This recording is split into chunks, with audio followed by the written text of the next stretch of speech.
What's up, everybody? Blazing here. Welcome back to the channel, and thanks for joining me on another Raid Shadow Legends video. All right, so we got a new fusion. It's time. We didn't get a soul event for Hansel and Gretel, which is a little interesting. They usually do like one right after for the fusion.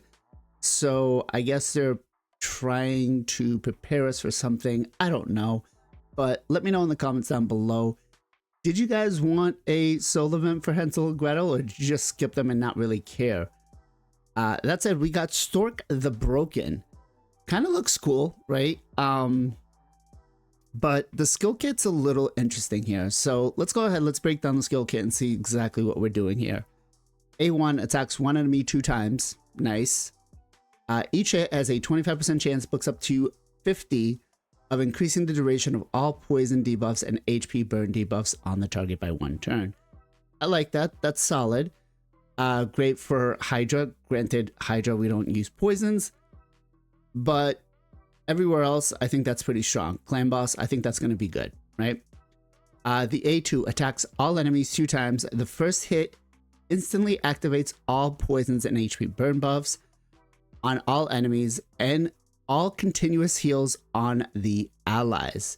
Okay, so I think this is going to fit into the new boss, right? Because the new boss in one of his form strips everything away but continuous heals. So I wonder if they're thinking he's going to get some work in there or some time in there, right?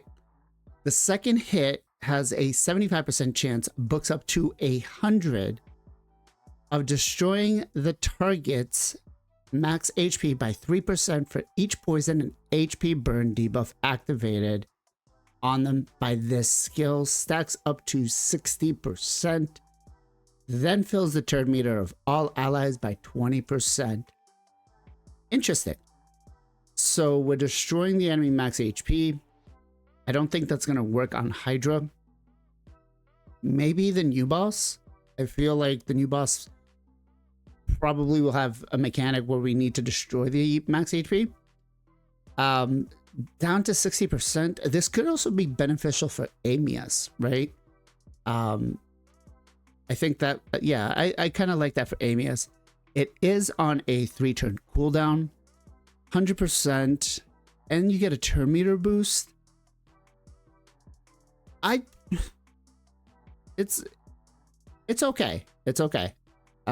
It's an interesting skill kit. You get damage, you get turn meter boost. The activation of the continuous heal is a little odd along with the HP burns, but I don't know. Well, let's see the A3, right? Attacks all enemies, has an 80% chance, books up to 100 of placing 2 5% poison debuffs on all enemies for 2 turns.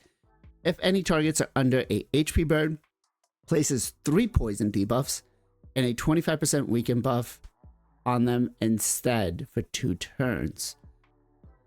Also places 2 15% continuous heals on all allies for 2 turns. Okay. Sounds like this guy is going to be quite interesting as a solo champion. Okay. The only thing I don't see so far is he doesn't place HP burn. But let's take out the passive. Damage inflicted by poison and HP burn debuffs will ignore block damage and unkillable. Could Plarium be telling us that we're going to be looking at block damage and unkillable on the new boss? I think this might be their way of telling us that. Whenever allies attack enemies with destroyed max HP, increases the damage dealt by 10%. Okay. So I feel like they're trying to hint at something with the new boss here. If multiple champions are on the same team with the same skill, only will activate, and an aura of 20 speed in all battles. Okay. So the first thing that kind of, again, I don't understand is the HP burn. Why are we working with HP burn if he's not going to place it? I think he definitely needs to place it, right? Maybe if it's a 2-turn duration or something, I don't know. It doesn't make sense that his skill kit has stuff to do with HP burn, but doesn't place it, Plarium. Maybe there's something else that we're going to need to figure out, but I think that's, as of right now, that's the only kind of one thing that I don't like. Other than that, I think the A1 is solid. The A2 is very interesting. Destroying the enemy max HP up to 60%. Again, I feel like this is going to be something that we're going to need to do for the new boss. Activating heals. Again, I think this is what tells me that we're going to be looking at it for the new boss, which I believe the rumor is this is going to be a chimera. So I'm interested to see what that's going to happen too, or how that's going to work out too. The A2, again, not bad. Would I change anything about it? Places HP burns instead of continuous heals, I think. But it does seem like the A2 and the A3 are going to synergize pretty well together to be a solo farmer. So if you need help with that, I definitely think that this is going to be pretty good for you.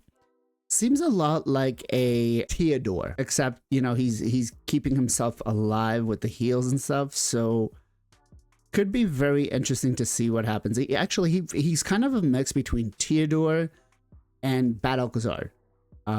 So I think we could do some pretty nasty combinations between them. The A3, solid. I think